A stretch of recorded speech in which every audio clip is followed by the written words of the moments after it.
no Christian who doesn't fellowship regularly with other believers grows. He doesn't grow. How could he? How could he?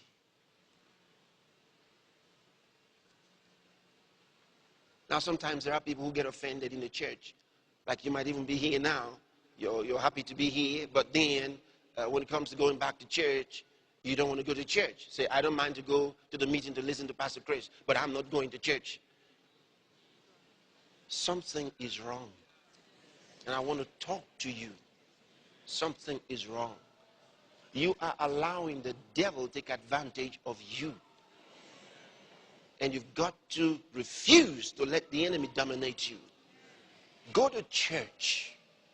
Be in church. Be a part of the church. Never let someone offend you to the point that you walk away.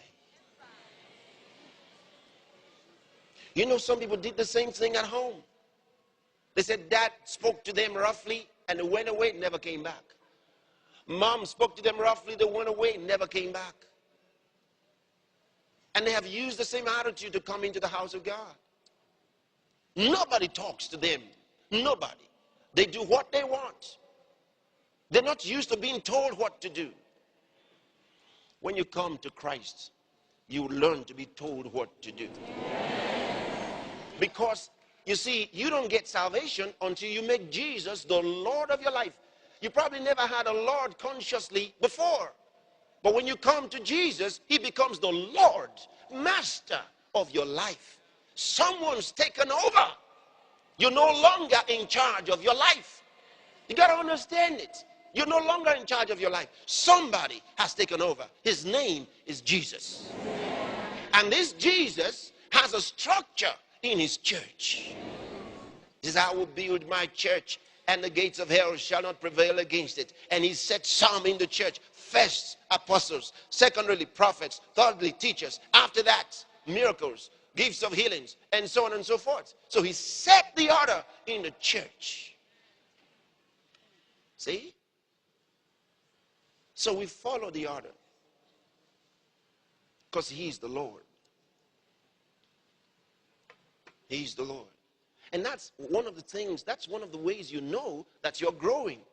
Because you're learning to listen. You're receiving instructions. You're given spiritual guidance. These are things you wouldn't have cared about before. Yeah, because you were carnal. And you were the God of your life. But now Jesus has taken over. And you don't just get up and say, I'm offended. Or I don't like the way they talk to me. Or I'll never sit in the front again. I'll sit at the back from henceforth. You don't talk like that. When you come into Christ, he becomes Lord of your life. The Bible says when he putteth forth his own sheep, he goes before them and the sheep follow him, for they know his voice. See, he's in charge. You follow. He disciples you. See that? That's important.